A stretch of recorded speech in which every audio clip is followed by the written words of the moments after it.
আমার ভাইজানেরা, হে নবী পাকের উম্মত উম্মতিরা, হে নবীর দেওয়ারা, বিশ্ব নবী রাসূলুল্লাহ সাল্লাল্লাহু আলাইহি ওয়াসাল্লাম আমার নবী বিলালের দিকে যখন পিঠটা করলেন, ও যুবকেরা, আমার রাসূলুল্লাহ চোখে পানি, বিলাল বুঝতে পারে না।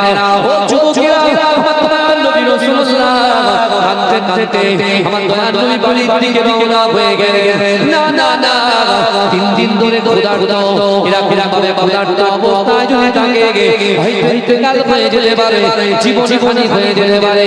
না না না, আমি রাসূলুল্লাহ তার কথাটা পড়ে শুনবো, আগে তার জানটাকে বাঁচাতে হবে, জান বাঁচানো খরচ। না না না, বিশ্ব নবী রাসূলুল্লাহ যখন ঘরের মধ্যে প্রবেশ করলেন, আম্মা আয়েশা সিদ্দিকা রাদিয়াল্লাহু তাআলা আনহা এক গ্লাস দুধ কিছু খাজুর নিয়ে দাঁড়িয়ে আছে। আল্লাহ রাসূল যেই না ঘরের ভিতরে প্রবেশ করেছে, আম্মা আয়েশা আল্লাহ রাসূলকে বলে, ইয়া রাসূলুল্লাহ, ইয়া হাবিবাল্লাহ, কিছুক্ষণ আগে আপনার একজন মুহাব্বতের পাগল বরকতের জন্য, দোয়ার জন্য আপনাকে এক গ্লাস দুধ আর একটু খেজুর আপনাকে হাদিয়া দিয়েছে। ইয়া রাসূলুল্লাহ, হাবিবাল্লাহ, আপনিও কিছু ধরে খান না, আমি আয়েশা আপনাকে আমার নিজের হাতে দুধটা পান করিয়ে দিই। ও যুবকেরা, হে নবী পাকের উম্মত উম্মতিরা, কোন নবীর উম্মত আমরা যে বিশ্ব নবী রাসূলুল্লাহ মা আয়েশাকে বলছে, আয়েশা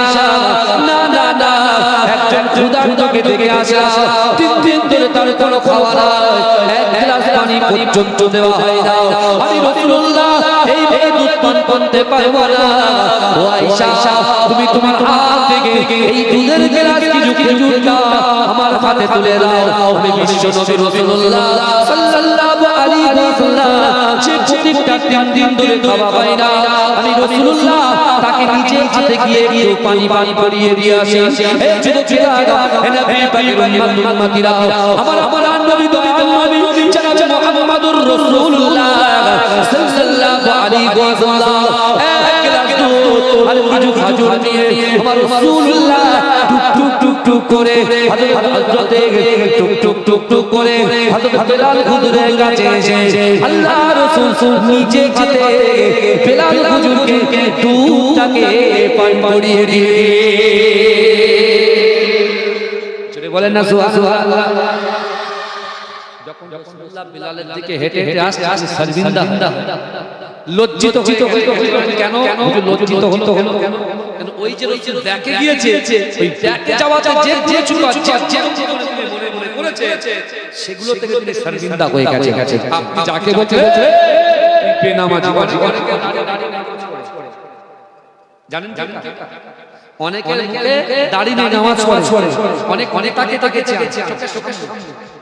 তারা নামাজ পড়ে, আর তাদের বিরুদ্ধে আমরা কিছু মনে করবে, এই লাগালাগি বিরুদ্ধে বলা বলি, এটা মনে হয় ফেসবুকে না বলে সামনা বলাই ভালো, আর প্রকাশ্যে সবার সামনে না বলে একটা ঘরের ভিতরে দুজন man to man face to face সামনাসামনি বলা ভালো।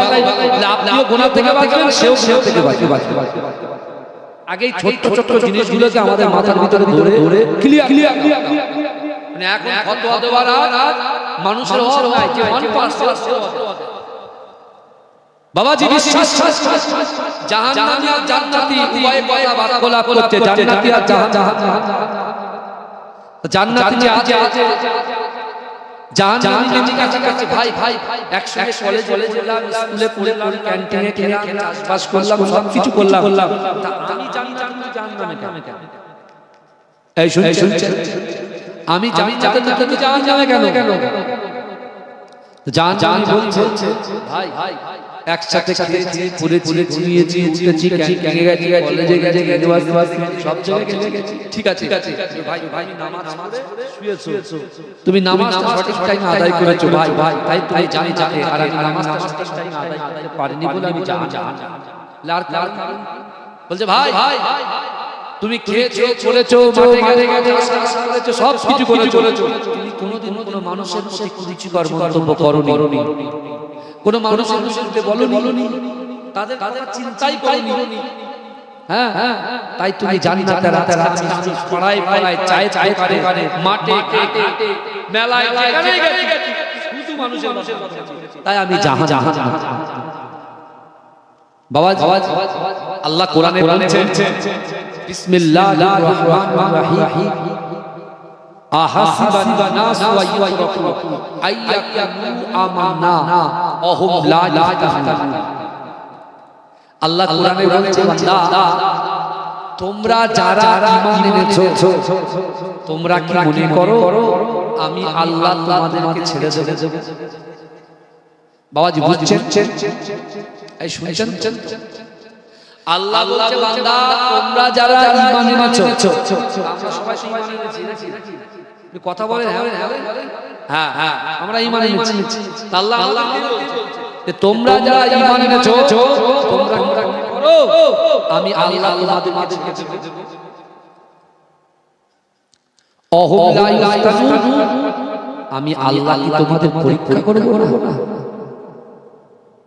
আল্লাহ পরীক্ষা করব, আমি ভয় দিয়ে তোমার ব্যবসা, রানিং ব্যবসা, ইনকাম ব্যবসা, হাজার হাজার টাকা লক্ষ টাকা তুমি লাভ করছো, ওই ব্যবসাকে আল্লাহ কি করব? কথা বলে লস করে আমি আল্লাহ পরীক্ষা। তুমি চাষাবাদ করছো, তোমার চাষাবাদে আমি আল্লাহ বরকত দিয়ে পরীক্ষা করব। তোমার চাষটা ক্ষতি করব আমি আল্লাহ। তুই ভেড়ি নিয়েছো 100 বিঘে, প্রথম বছরে 1 লক্ষ টাকা তুমি মুনাফা করেছো, পরের বছর জিরো করে দেবে। দেখবো তোমার ভিতরে আমি আল্লাহ শুকরিয়া করব। তুমি আল্লাহকে ভয় করো, কিন্তু দুনিয়ার জমিনে বান্দা কাকে ভয় করে? আল্লাহ প্রথমেই বলছেন আমি ভয় দিয়ে পরীক্ষা করব। এ মুসলমান সমাজ, আমার যুবক ভাইরা, আপনি হয়তো ব্যবসা ঘুরছেন, ঠিক আছে, কোনো অসুবিধা নেই, কিন্তু যখন কোনো মুসলমানদের বিরুদ্ধে, কোরআনের বিরুদ্ধে, রাসূলুল্লাহর বিরুদ্ধে চক্রান্ত শুরু হবে, তখন তোমার ইমানি কতটা চালনা করবে। আল্লাহ বলছে আমি পরীক্ষা করব। একজন ঈমানদার যদি সত্যিকার ঈমানদার হয়, যদি কোরআনের বিরুদ্ধে করে, রাসূলুল্লাহর বিরুদ্ধে করে, আল্লাহর বিরুদ্ধে করে, এই যুবকরা দ্বীনের বিরুদ্ধে করে, তাহলে একজন যুব সমাজ সে মুসলমানের ঘরে চুপচাপ বসে থাকতে পারে না, তার জন্য তার জীবন চলে যাবে, কিন্তু কখনো কোরআন ছাড়বে না। সে মরে যাবে, রাসূল ছাড়বে।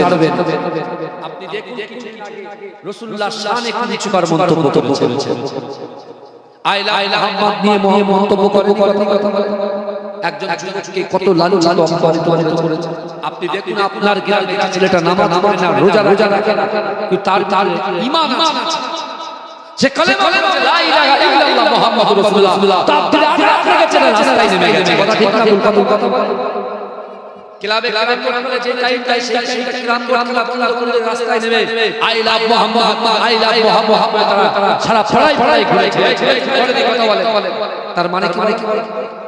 তার মানে হচ্ছে তাদের ভিতরে কি আছে? ঈমানটা আছে। আল্লাহ সবথেকে বড় সম্পদ দিয়েছে ঈমান। ভাইজান ভালো করে বুঝবেন, আল্লাহ আমাদের সবথেকে বড় সম্পদ দিয়েছেন বলেন ঈমান দিয়েছে। সব সম্পদ দিয়েছেন ঈমান। আপনি যখন বাড়িতে রান্না করেন, আপনার স্ত্রী বা আপনার মা যখন রান্না করে, হাঁড়িতে রান্না করে, তরকারি রান্না করে, তরকারি যখন রান্না করার পরে ওইভাবে আবার দিন পর্যন্ত হাঁড়িটাকে ফেলে রাখে না, ভালো মাজা ঘষা করে, আবার নিটা ক্লিন করে আবার দিন রান্না, তাই না?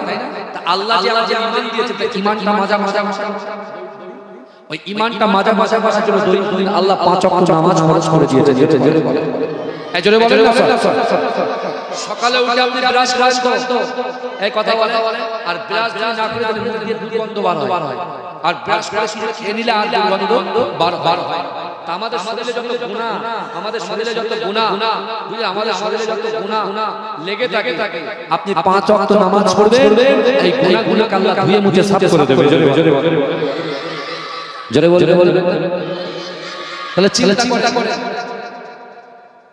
আমার ভাইরা, বিশ্ব রাসূলুল্লাহ সাল্লাল্লাহু আলাইহি ওয়াসাল্লাম বেলালকে দুধ পান করান, খাজুর খাওয়ালেন।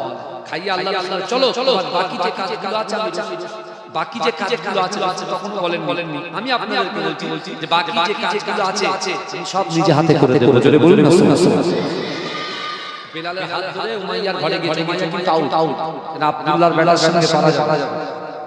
ওই শক্তি আছে তাই তাকে জাতি বলে, রাসূলুল্লাহকে গণ রাসূলুল্লাহকে কবি রাসূলুল্লাহকে পাগল সবাই কয় সবাই আবু জেহেল জানে যে সত্য নবী, আবু জেহেল জানে সত্য নবী, আর এনারা যে পবিত্র আল কোরআন নাযিল হয়েছে আল্লাহরই কোরআন। জোরে বলেন সুবহানাল্লাহ।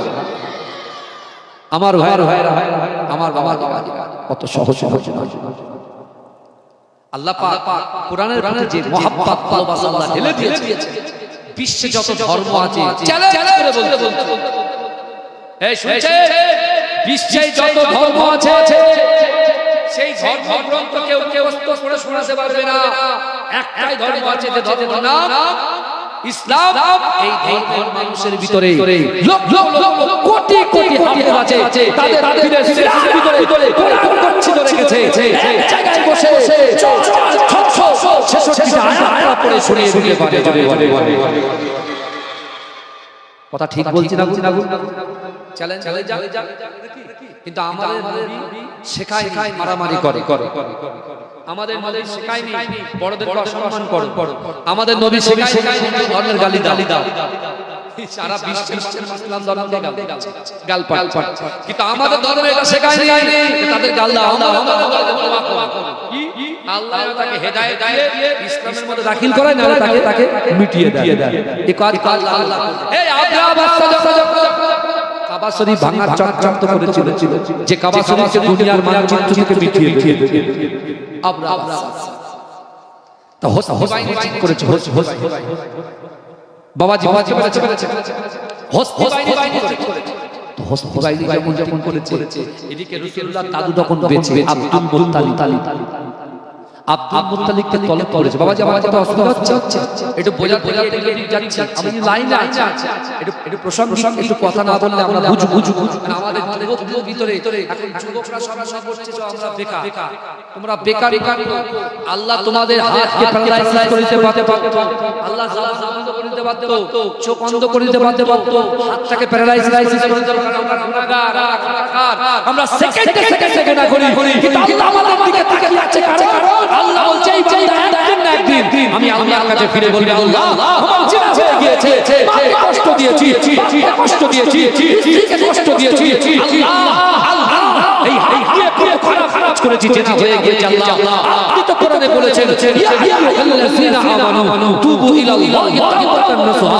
আল্লাহ আপনি তো বলেছেন বান্দা তওবা যদি করতে পারো, আমি আল্লাহ তোমাদের জিন্দেগি জীবনের সমস্ত রকম গুনাহগুলোকে ধুয়ে মুছে সাফ করে দেব। জোরে বলুন না সুবহানাল্লাহ। আল্লাহর এই আয়াতকে খেয়াল করে 5 মিনিট ভাবে। আমি রাখি আধ ঘন্টা 1 ঘন্টা লেট করে আসি, কমিটি আমার ক্ষমা করেন। আমি আমার এক্সাম্পল দিচ্ছি, কোনোদিন হয়নি, কিন্তু আমি বলছি কোনোদিন হয়নি। আমি আমার ড্রাইভারকে উল্টো পাল্টা বলেছি, তার কাছে ক্ষমা চাইছি, সে আমার কাছে ক্ষমা চাইছে, কিন্তু আমি কি আসি আর যিনি সৃষ্টি করে দিয়েছে আল্লাহ বলছেন তুই আমার কাছে চা, তোর কোনো কষ্ট হলে আমার কাছে চা। আমি আল্লাহ বলছি উদউনি আস্তাজিব লাক, বান্দা আমার কাছে চাও। একজন সন্তান বাপের কাছে সারা দিন 24 ঘন্টা চাইলে বাপ অস্থির হয়ে যায়, তাকে কুলচুলা ছোট বন্ধ করে দেয়। আল্লাহ বলছে বান্দা 24 ঘন্টার মধ্যে 24 ঘন্টায় আমার কাছে চা। আমি আল্লাহ তোদের প্রতি রাগান্বিত হব না, বরং সন্তুষ্ট হয়ে যাব। আমি আর বান্দাকে সৃষ্টি করেছি, আমার আল্লাহর কাছেই চাইছে। জোরে বলুন সুবহানাল্লাহ। আমাদের চাওয়াটা মানুষের হয়ে যাচ্ছে, যার কারণে আমাদের উন্নতি হচ্ছে।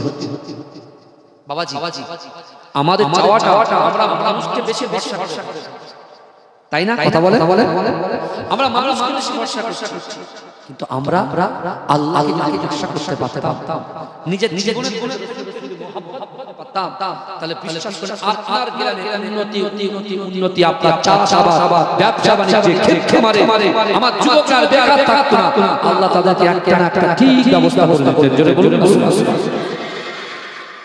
এই জল নিয়ত করি না।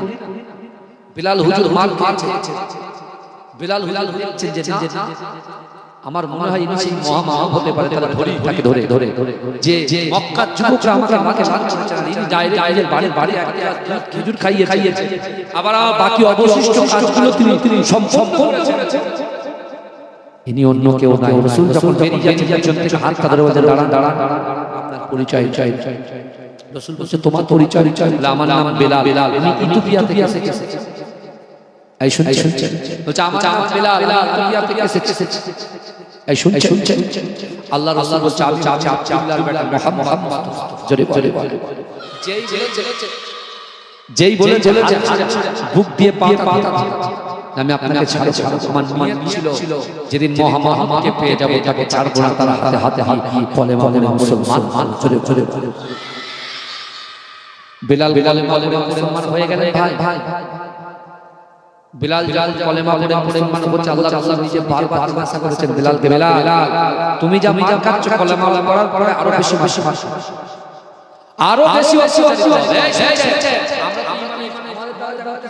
আমরা পরীক্ষা হয়েছে, কটা যুদ্ধ করেছি মুসলমানের ছেলে। আমরা শুধু ক্যারেটে কলা গাছে ক্যারেটে কলা গাছে চাই করে হাত ধরাই, কলা গাছে গিয়ে ইটে গিয়ে মারো দেখি, পাথরে গিয়ে মারো দেখি, শুধু কলা গাছে সামনে দেখা, আর শুধু গোপলার হয়ে সামনে গই। বুঝতে পারছেন না? বলে চল যাওয়া হোক, চল গিয়ে কোন পরে এটা দিয়ে গিয়ে বলছে ভাই চল কাজ ভাই ইমানি তাকাত লাগ, মজবুতি লাগ, ইমানি পাওয়ার আগামী দিনে আপনি আসছে ভাই। আমাদেরকে খুব সচেতন হয়ে চলতে হবে, আমাদের ইউনিটি ঠিক রাখতে হবে। কে কি দল করছে না করছে আমার দেখা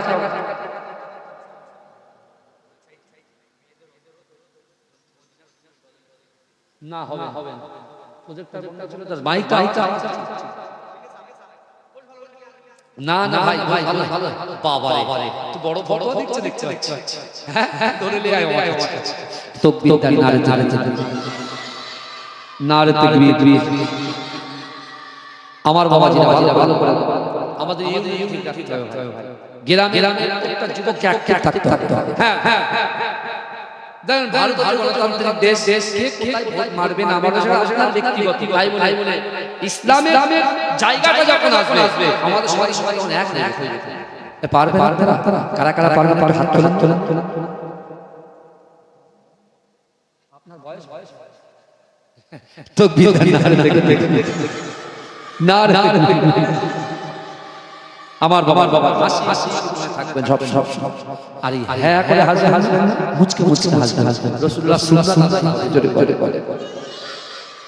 কিন্তু আমার ভাই জানেরা, হে নবী পাকের উম্মতিরা, হে নবী দিওয়ানা, বিশ্ব নবী রাসূলুল্লাহ সাল্লাল্লাহু আলাইহি ওয়াসাল্লাম বিলালকে বলেছিল, ও বিলাল আমার হাতে কলেমা বললে তোমাকে অনেক অত্যাচার সহ্য করতে হবে। বিলাল বলেছিল ইয়া রাসূলুল্লাহ হাবিবাল্লাহ, যেদিন থেকে আপনাকে দেখেছি সেই দিন থেকে আমার জীবনের থেকে আপনাকে আমি বেশি মহব্বত করি। আমার সোনার ভাই আল্লাহ রাসূলের মহব্বতের সাহাবা আবু বকর সিদ্দিক রাদিয়াল্লাহু তাআলা আনহু রাস্তা দিয়ে হেঁটে যায়, রাসূলুল্লাহর দরবারের দিকে যায়। না উমাইয়া ইবনে খালদ বিলাল হুজুরকে উত্তপ্ত বালির উপরে বুকের উপরে পাথর চাপা দিয়ে জোরে চাবুকের আঘাত করে। ও যুবকেরা জোরে মারে, তত জোরে বলে লা ইলাহা ইল্লাল্লাহ মুহাম্মাদুর রাসূলুল্লাহ, লা ইলাহা ইল্লাল্লাহ মুহাম্মাদুর রাসূলুল্লাহ, লা ইলাহা ইল্লাল্লাহ মুহাম্মাদুর রাসূলুল্লাহ। ও যুবকেরা নবী পাকের উম্মতিরা, আল্লাহর রাসূলের মহব্বতের সাহাবা হযরত আবু বকর সিদ্দিক রাদিয়াল্লাহু তাআলা আনহু আমার নবীর কাছে ছুটে এসে আল্লাহর রাসূলকে বললেন, ইয়া রাসূলুল্লাহ হাবিবাল্লাহ, না আমার হাতে হাত দিয়ে কালেমা পড়েছে আমার ঈমানি ভাইকে উমাইয়া ইবনে খালদ এত জোরে আঘাত করছে। আর বিলাল চিৎকার দিয়ে বলে লা ইলাহা ইল্লাল্লাহ মুহাম্মাদুর রাসূলুল্লাহ লা ইলাহা ইল্লাল্লাহ মুহাম্মাদুর রাসূলুল্লাহ ইয়া রাসূলুল্লাহ হাবিবাল্লাহ না না না আপনি একবার বলুন বিলালের কি অবস্থা হবে আল্লাহ রাসূল বলছে আবু বকর যাও যাও যাও যাও যাও যাও যাও আমার বিলালের কাছে চলে যাও আমার বিলালের কানে কানে গিয়ে বলবে আল্লাহ রাসূল বলেছে বিলাল তুমি আস্তে আস্তে জিকির করো তুমি যত আস্তে আস্তে জিকির করবে উমাইয়া ইবনে খালদ তত আস্তে আস্তে তোমাকে আগা করবে ও যুবকেরা আল্লাহ রাসূলের এই কথা শুনে হযরত আবু বকর হুজুর যখন বিলাল হুজুরের কাছে গিয়েছে কানে কানে বলে যে বিলাল তুমি আস্তে আস্তে জিকির করো উমাইয়া আস্তে আস্তে আগা করবে বিলাল বলছে আবু বকর আল্লাহ রাসূলকে নিশ্চিন্তায় থাকতে বলো না না না আমি বিলালের জন্য দোয়া করতে বলো আমি বিলাল বলছি যত দূরে আঘাত করুক না কেন আমি বিলাল উমাইয়াকে ভাই ভাই না আমি বিলাল আল্লাহকে ভয় পাই আমি উমাইয়াকে ভালোবাসি না আমি বিলাল আমার জীবনের থেকে আল্লাহ রাসূলকে মুহাব্বত করি উমাইয়া যত জোরে জোরে আঘাত করবে আমি বিলাল তত জোরে জোরে লা ইলাহা ইল্লাল্লাহ মুহাম্মাদুর রাসূলুল্লাহ জিকির করব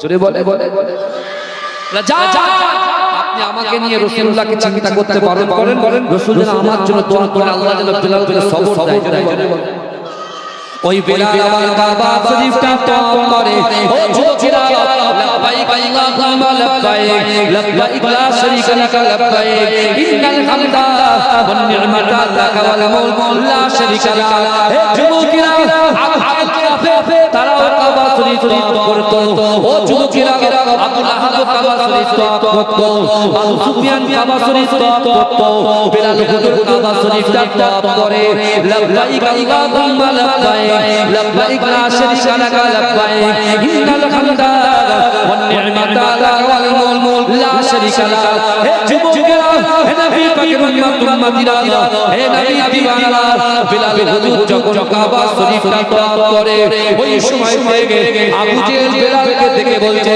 ও বিলাল তুমি দাঁড়িয়ে যাও বিলাল হুজুর দাঁড়িয়ে গেলেন বলছে না না কোন গোলামের জন্য কাবা শরীফ নয় কোন দাসের জন্য কাবা শরীফ নয় কাবা শরীফ হলো সম্ভ্রান্ত পরিবারের জন্য কাবা শরীফটা হলো নেতাদের জন্য কাবা শরীফটা হলো ধনীদের জন্য গরীবদের জন্য কোন কাবা নয় আমি আবু জেহেল তোমাকে জানিয়ে দিলাম আগামী দিন থেকে কাবা চত্বরে তোমাকে যেন না দেখতে পাই যদি কাবা চত্বরে আসো তাহলে তোমাকে হত্যা করা হবে তোমাকে কতল করে দেওয়া হবে ও যুবকেরা আমার আল্লাহ সব কিছু দেখেন আমার আল্লাহ পাক সব কিছু দিচ্ছেন এই কথাগুলো আমার দয়ার নবী রাসূলুল্লাহ নিজেও শুনেছেন আল্লাহ রাসূল শুনছে সাথে সাথে আল্লাহর কাছে আজ উত্তোলন করে বলে আল্লাহ পাক আমি রাসূলুল্লাহকে সবর দেন আর সাহাবা বিলালকে সবর দেন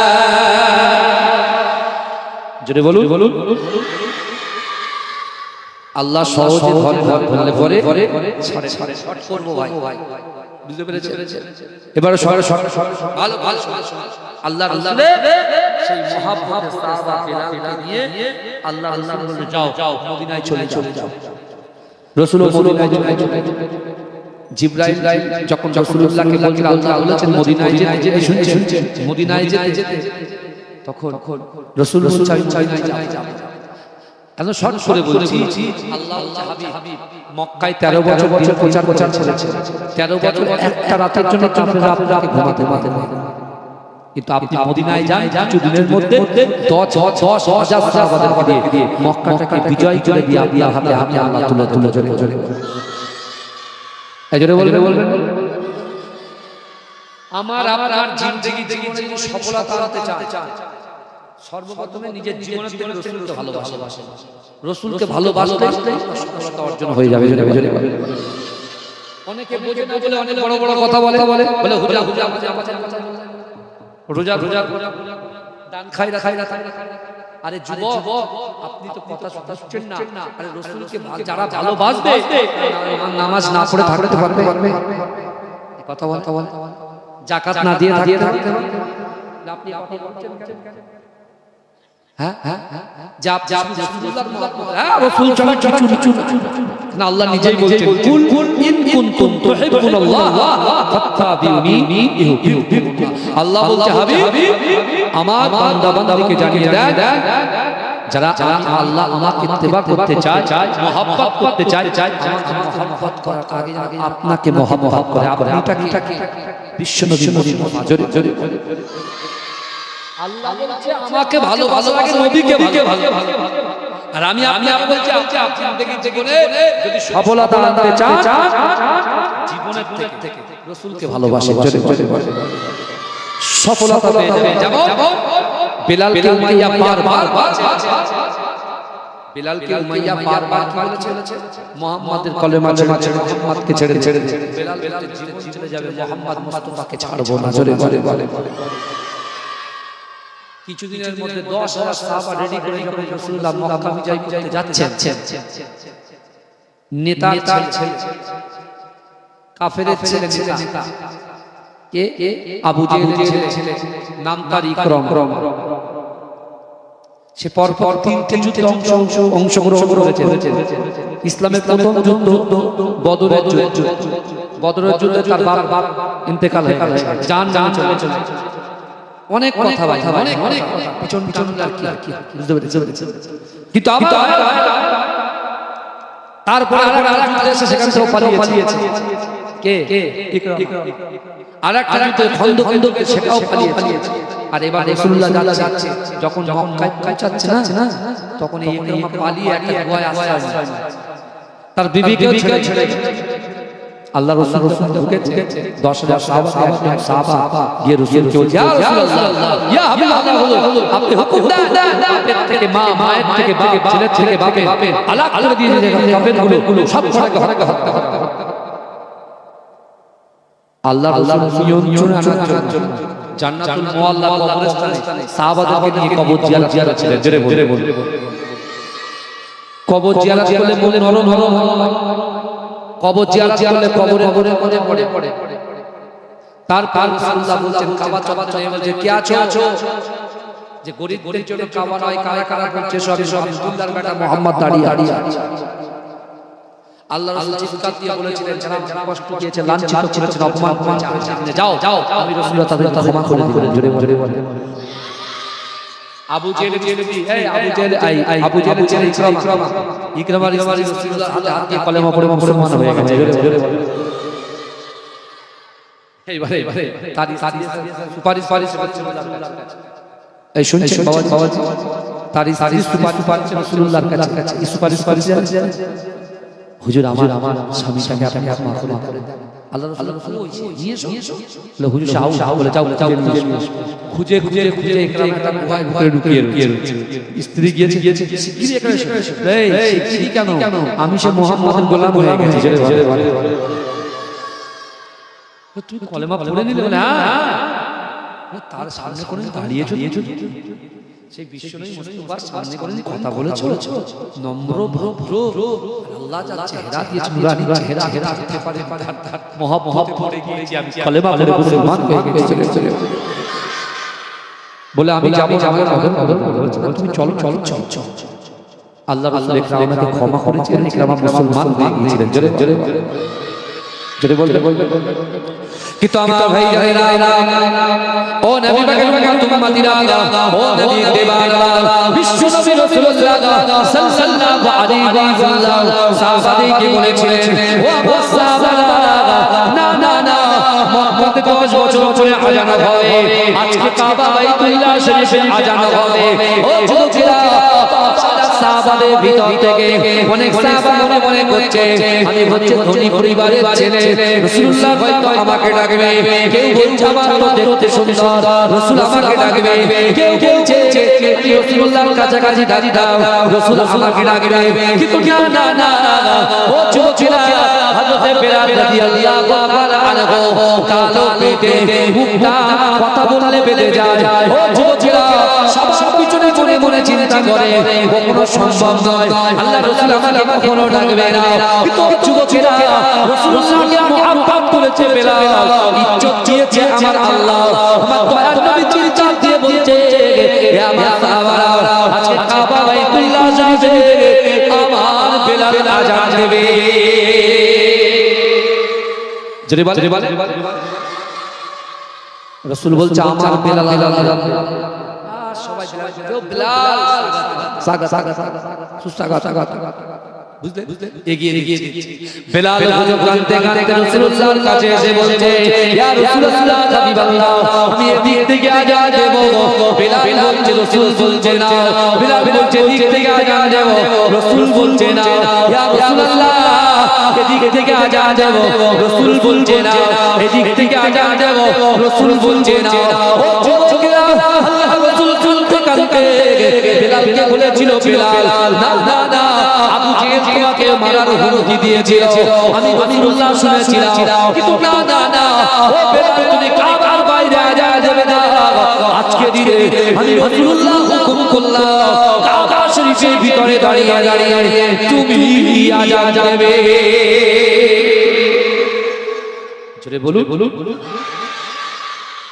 রাসূল বলছে বেলাল যাকে মার্ডার ছিল হত্যা করার হুমকি দিয়েছিল বেলাল আমি যখন মেরাজে গিয়েছিলাম জান্নাতের ভিতরে তোমার পায়ের আওয়াজটা নিজে কানে শুনেছিলাম তোমার জায়গা কাবা শরীফের বাইরে নয় তোমার ইজ্জত সম্মান কাবা শরীফের ভিতর তুমি আযান দেবে জোরে আমার চিন্তা আমরা কালো মানুষ বলে বিচার করি ভালো ইসলামে কে কালো কে ফর্সা কে মুদে বুঝতে পেরেছেন কে হয় সব দেখে আল্লাহ দেখে মানুষের অন্তর আলা মুদগাতান ইযা সালুখাল জাসাদু কুল্লুহু ওয়া ইযা ফাসাদাল জাসাদু কুল্লুহু আলা ওয়াহিয়াল কাল শরীরের মধ্যে এমন একটা গোশতের টুকরা আছে ওই গোশতের টুকরাটা যদি অপবিত্র হয়ে যায় মানুষের পুরো শরীরটাই অপবিত্র হয়ে যায় এই গোশতের টুকরাটা যদি পবিত্র হয়ে যায় মানুষের পুরো শরীরটাই পবিত্র হয়ে যায় একটা গজল রিকোয়েস্ট করেছে কিন্তু ওরেও না দিয়ে ওই সেম আরেকটা গজল আমি তৈরি করেছি ওরেও অরিজিনালটা আমার অন্যজন গিয়েছে আমি গিয়েছি তার থেকে আমার গায়কটা হয়েছে সব সময় কপিরাইট বুঝতে পারছেন ইউটিউবার ভাইরা খুব দুঃখ করে কিন্তু ভাই বিশ্বাসটা আমি তো ফেমাস হওয়ার জন্য বলিনি আল্লাহ যাকে ইজ্জত দেবে সে মাসের কোনায় থাকলেও তাকে আল্লাহ ঠিক ইজ্জত দিয়ে দেবে তাই না আমি মনে ভাবছিলাম কেউ আসবে না কিন্তু আলহামদুলিল্লাহ পুরো জলসাটা পুরো হয়ে গেছে আমি টাইম দিতে পারবো না কারণ কাগজ আমাকে সাবমিট করতে হবে ভাইজান হ্যাঁ আমি বলে ইনশাআল্লাহ সমাপ্ত করব আপনারা সকলে বসে থাকবেন পিছায় বুঝে আজকে আমার একজন ভাই আছে কিছুক্ষণ আলোচনা করব হুজুর